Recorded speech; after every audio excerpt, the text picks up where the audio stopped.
Hey, it's Faith Talk Live. I'm Rick Probst. And I'm Dan Radcliffe. What a pleasure to talk to Ron Deal, author, speaker, and therapist. I don't know even how I found out about Ron, but I was reading about a book that he put out. It's Building Love Together in Blended Families, and he actually had help from Gary Chapman on that one. Ron, how are you? I'm good. Just Gary was just a little help on that. It was mostly all you, but Yeah. Gary just helped a little bit. He is a what great. your love language was, right? That's right. That's right. Gary helping you is love all over the place. So Yes. It's just fantastic work with him. Yeah. That's funny. Well, we're so glad that we could catch up with you. You're going to be in Atlanta pretty soon, and you're also going to be doing a live stream. We'll talk about that in a second. Tell us a little bit about yourself. We really don't know much. We know you're an author, speaker, and a therapist, but what else? Yeah. Well, family ministry leader is really how I got into the work that I do, trying to help families and couples and single parents and step families ultimately is what led me down this road. I've been married for 35 years. Nan and I have 3 boys, and we're just trying to walk humbly with God the best we can. Life's tough sometimes. We have had some personal tragedy in our life. One of our sons died at the age of 12, and that recalibrates your entire existence. Let me tell you. Yeah, I imagine. Wow. That was in 2009. When I read that, I was like, my gracious. I mean, how do you recover from that? But we can talk about that if you'd like. The book, how long has this book been out? I think it's an amazing topic because I rewind, a few years back, let's say 10 years, my brother-in-law had a blended family, had been married. He was working on his 3rd marriage.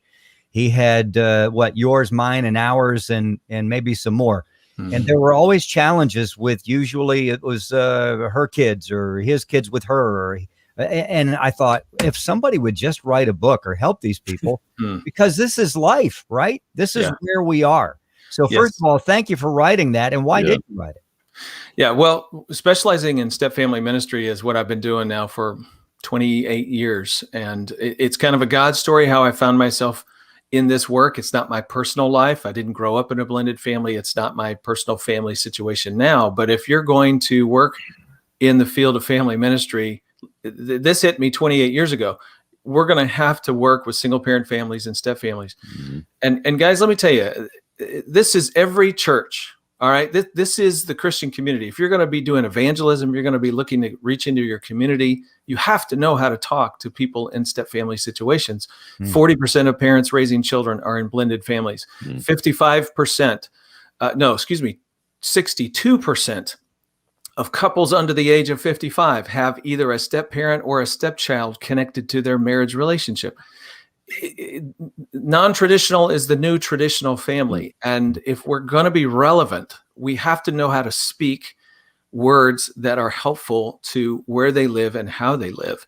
And so I've just found myself passionate about this subject because we're helping people walk with Christ. This is actually book number 9, believe it or not, in a series I've done for step families. We here at Family Life, I run the division at Family Life called Family Life Blended.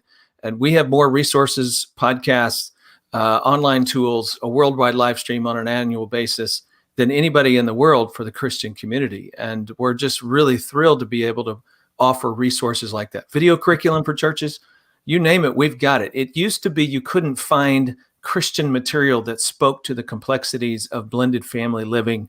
It's just not true anymore. Yeah. That's awesome. Ron, something that caught my attention, I'm taking a counseling families class. It's counseling parents and children. And there's a portion about stepchildren and a statistic that they said, and you would obviously know a whole lot more about it, was that it takes an average of 7 years for a blended family to really kind of get to be cohesive and get used to the blended family. Is that right? 7 years? That's correct. 5 to 7 years is kind of the standard number that we report from research. And really what that means is you have to find your identity. I mean, let me relate it to something everybody can connect to. When a couple gets married, part of God's design there is, hey, don't have kids for a while, solidify that relationship, find your sense of your usness as a couple, and then add children and let parenting flow out of the strength of your marriage. But when you get married, you get a mother-in-law and a father-in-law. You get a brother-in-law and a sister-in-law. And immediately, sometimes you feel like those people are family to you, but sometimes there are people who go, yeah, no, I don't really feel like they're family to me. Mm-hmm. If I introduce my mother-in-law, I say, this is my mother-in-law. I don't say this is my mom. But fast forward life and a few years and some experience together, and that can change in some situations. Now I introduce this person as, hey, this is my mother. And because there's an endearment that has developed and grown over time. We all get that. That is similar to what happens in blended families. Just because husband and wife come together, parent, step-parent, and say, we love each other, we're committed till death do us part, does not mean that step-parents and step-children know how to do that. Mm-hmm. It does not mean that step-siblings quite understand their place in the family. The new family identity has to be developed with time and experience and relationship. And I mean, think about family traditions. How do you do traditions at Christmas? Well, we don't have traditions yet the first year, right? You don't. It takes year 2, 3, 4, 5, 6, 7. Now we have some predictability. We now know what life is going to hold for us around Christmas time. And that brings a sense of familyness, if I can make up a word, that comes with identity. The reason this is so important is because when couples walk into a marriage and think, hey, man, we love each other, the kids are going to come along, in about 6 months we'll be rocking and rolling. Not always, and often, actually not often at all is that the case. It takes a lot of time and commitment and dedication to walking your family through those integration years. But when you get there, man, it can be awesome. Ron Deal is here, author, speaker, and therapist, and we know he's smart because behind him there is a bunch of all the books that he wrote there. Yeah, there you go. Smart, and smart. We have a young couple that just remarried in our church. They're both around 30, 31, something like that. She came in the marriage with 3. I think the oldest is 16, maybe 16. Wow. I think so. 16, 14, and 12. The young man that she married has no children, been married before. Okay. And they've been married now for almost a year. I think he's pretty much won over the 2 younger ones, but it's the 16-year-old that he's having issues with.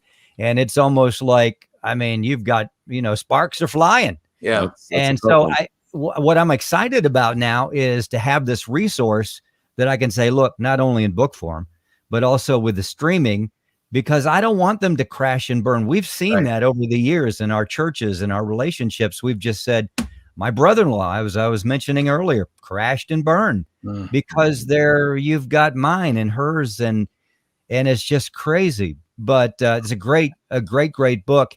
Since this is number 9 for you, and you're talking about relationships, not just blended, but in so many relationships, what do you think maybe is the top 3 things that you've learned through it all that you can share today?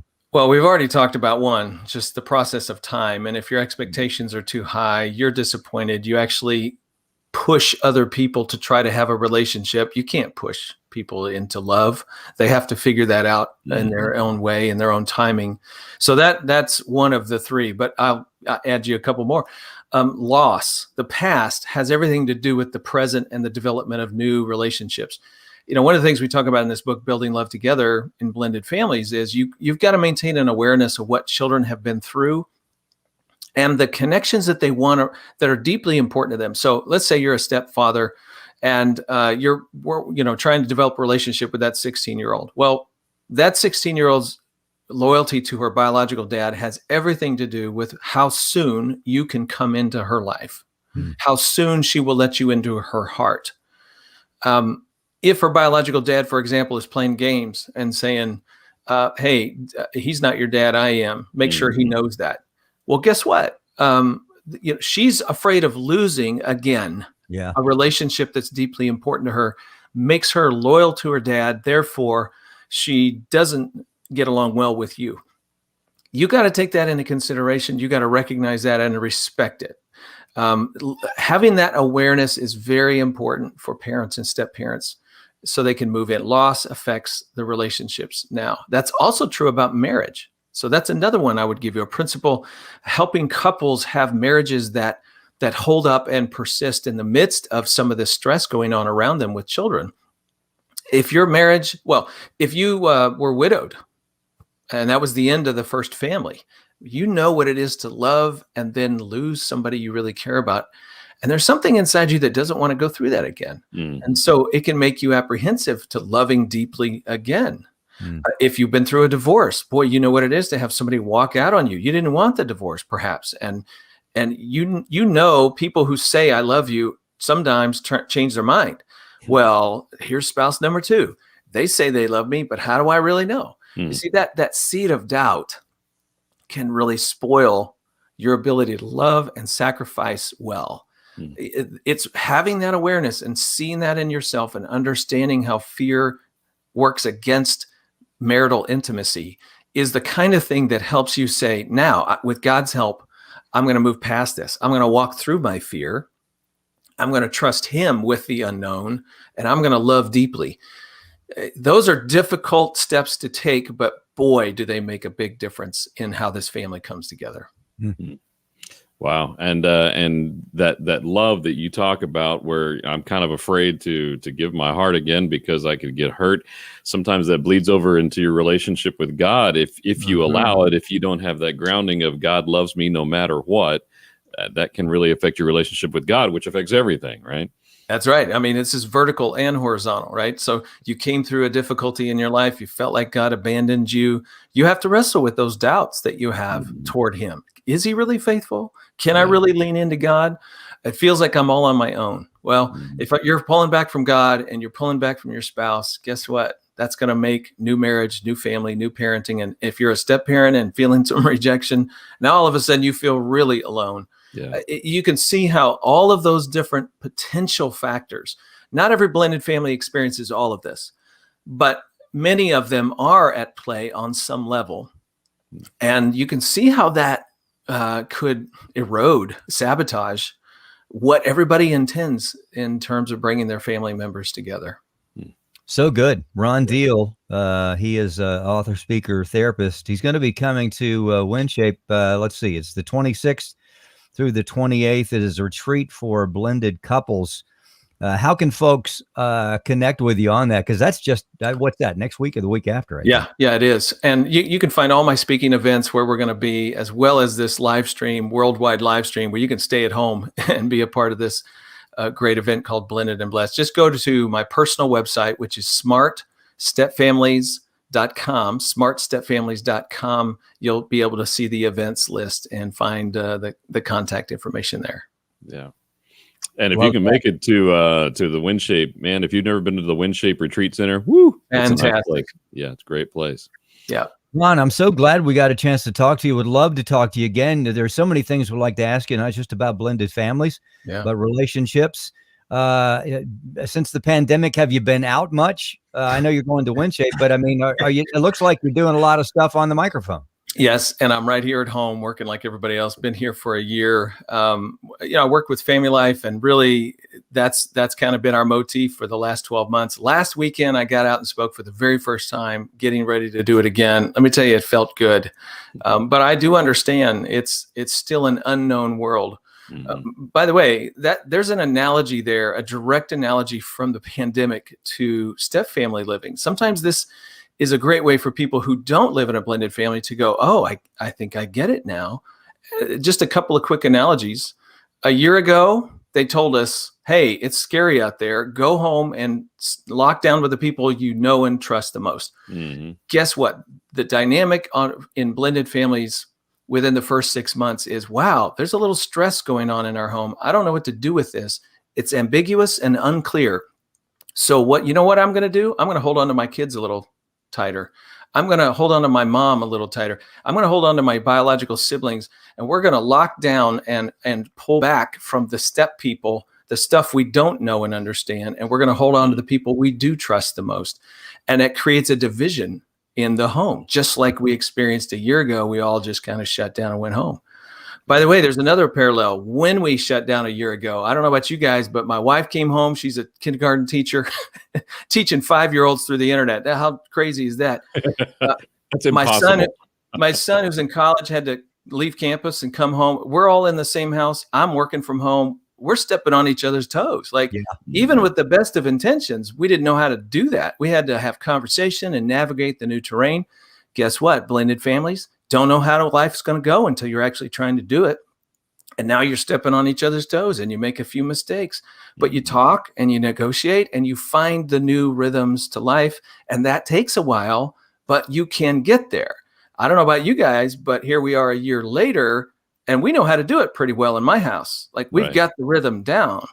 Step families can find the new rhythms and they can make progress. But in the beginning, it feels like it's just awkward and difficult. And you make a few mistakes, but you can recover from that. One last parallel, and then I'll stop. And that's this whole 6 feet away thing. You know, have you noticed in the store that the guy next to you doesn't have the same definition of 6 feet away as you do? Like, you know, you're thinking, all right, 6 feet away really translates into 8 feet away, and I have a double mask, and you have a hazmat suit on, and I feel safe and comfortable. Were you at the store with me yesterday? But then there's that person next to you going, no, 6 feet away translates for them into 2 feet away. I don't care if you have a mask. I'm not wearing one, and I'll shake your hand. Like, we all have different definitions of what closeness and distance is. Guess what? That is the journey of blended families. Step parents are going, hey, 2 feet away. This is great. You be my kid and I'll be your parent. And the 16-year-old stepchild is saying, hazmat suit, 10 feet away. Don't you dare touch me. Yeah. We have to navigate. They have to navigate those terrain just like we're trying to do in our social world now. If you've lived through a pandemic, which we have, you know a little bit of what it is to live in a blended family. Wow. That is so good. Ron Deal, author, speaker, therapist. Dan put the how you can follow him and get his stuff. FamilyLife.com is a great place to go to. Go to blendedandblessed.com. Coming up April the 24th. That is the stream that you can get involved in. And then if you have the opportunity, go to WinShape on the 26th through the 28th of March. That's just around the corner. You're going to love the place and the content that Ron is going to share.